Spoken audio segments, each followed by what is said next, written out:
good morning. This is Pastor Matt Workman from Alta Bible Church, and this is our daily devotional for Monday, August the 24th, 2020. If you've got a Bible, find it and turn to Psalm 54. Psalm 54, just a handful of verses here for us this morning, but I want you to be thinking about King David's life, and I want you to try to remember what you know about King Saul and what you know about their relationship. If you remember anything about King Saul and King David, then you'll remember that there were times when King Saul diligently sought after and sought for David's life. In Psalm 54, we see a prayer and a praise based upon the fact that there was a group of people who on two different occasions at least gave away King David's hiding place. You'll find that recorded in 1 Samuel chapter 23 and also 1 Samuel chapter 26. Let's read Psalm 54 and see what David learned and then how we can apply that to our lives today. Verse number 1 says, "Save me, O God, by thy name, and judge me by thy strength.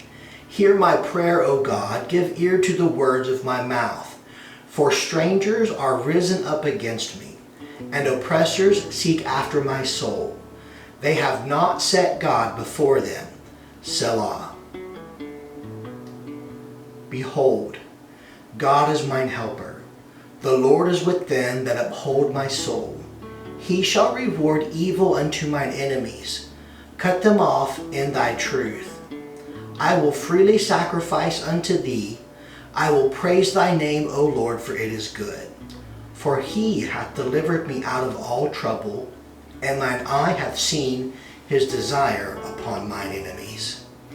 Well, you'll recognize there in verse number 3 that David has an oppressor that seeks after his soul, and you could fill in the blank there and say that's King Saul. King Saul wanted David's life. Also, these strangers, I like to think of that as being the people that gave away David's location. So these strangers, they give away David's location to King Saul, and Saul pursues. But you'll notice that in verse number 3, David writes that they have not set God before them. Very similar to there's no fear of God before their eyes. And so what that means is there's no thought or concern about what God knows, who he is, what he does. There's no thought or concern about God's power, nor is there any thought to the consequences of their actions as they pursue David's life. But look at verse number 7. David writes, "He hath delivered me out of all trouble." Now, this is a turning point because it seems as if David is remembering what God has already done for him in the past. And so this is good for us. What we're learning from Psalm 54 is that in times of distress or great need, let's think back to who God is and what he has already done. For example, look at verse number 4. He writes, "God is my helper." That's who God is. God is my helper. The Lord is with them that uphold my soul. He shall reward evil unto mine enemies. David really releases that vengeance to God and says, God, I'm not going to deal with them. I'm going to let you deal with them. This is based upon who God is and what he has already done.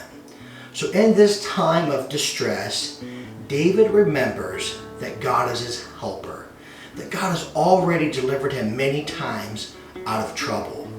And there's a lesson there for us. Let's take the time when we're stressed, worried, doubtful, or afraid, or hurting to be mindful of what God has already done in the past, reminding us of his character and his promises. I hope you'll find this devotional to be helpful. I pray that you have a good day today. God bless you. Have a good day.